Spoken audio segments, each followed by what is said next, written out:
এই শ্রমিক এবং রপ্তানি, এই দুইটা শব্দ, পণ্য রপ্তানি হয়, মানুষ রপ্তানি না হোক, এটাকে একটা সম্মানজনক জায়গায় আমরা নিয়ে যাই।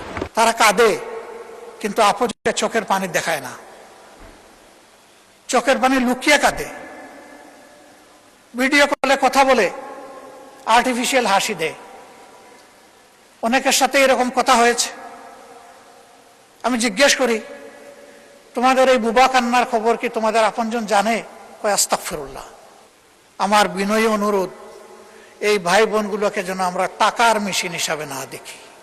আমি এটা বলছি না যে তারা না হলে আমাদের দেশ চলবে না, তবে আমি এটা জোর দিয়েই বলছি, তারা হলে এই দেশটা আরো ভালো চলবে। আরো যেখানে ভালো চলবে সেখানে আমরা কেন তাদেরকে উপেক্ষা করব? আমি অনেকগুলো সংসদে অংশগ্রহণ করার সুযোগ পেয়েছি। কোনো বিরোধী দলের নেতাকে কোনোদিন কোনো প্রস্তাব দিতে দেখিনি কোনো সংসদে। এই প্রস্তাবটি জনকল্যাণের জন্য আপনি দিয়েছেন, সেই জন্য আপনাকে ধন্যবাদ জানাই। দেশের কল্যাণে এই বক্তব্য কাজে লাগবে। আপনি ইউ টেক ইউর টাইম, আপনি যুক্তিসঙ্গত যতক্ষণ লাগে আপনি বলুন। ধন্যবাদ মাননীয় স্পিকার। এই বিষয়টা আমলে নিয়ে হাউসে আলোচনার সুযোগ দেওয়ার জন্য আমি আরেকবার আপনাকে আন্তরিক অভিনন্দন জানাচ্ছি। এ পর্যন্ত যে কয়েকজন মাননীয় সংসদ সদস্য কথা বলেছেন, তারা আমাদের সকলের প্রাণের কথাগুলোই বলেছেন।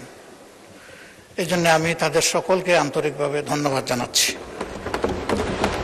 বিশেষ করে মনিরুল হক চৌধুরী সাহেব যারা বক্তব্য রেখেছেন, তাদের সবার মধ্যে উনি বয়োজ্যেষ্ঠ,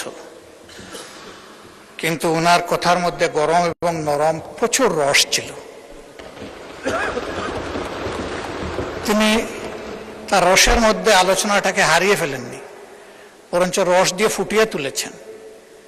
এটা তার আর্ট, এই জন্য তাকে বিশেষভাবে আমি ধন্যবাদ জানাচ্ছি। আমরা সবসময় বলে থাকি যে পজিশন অপোজিশন মিলেই তো হাউস পূর্ণ হবে।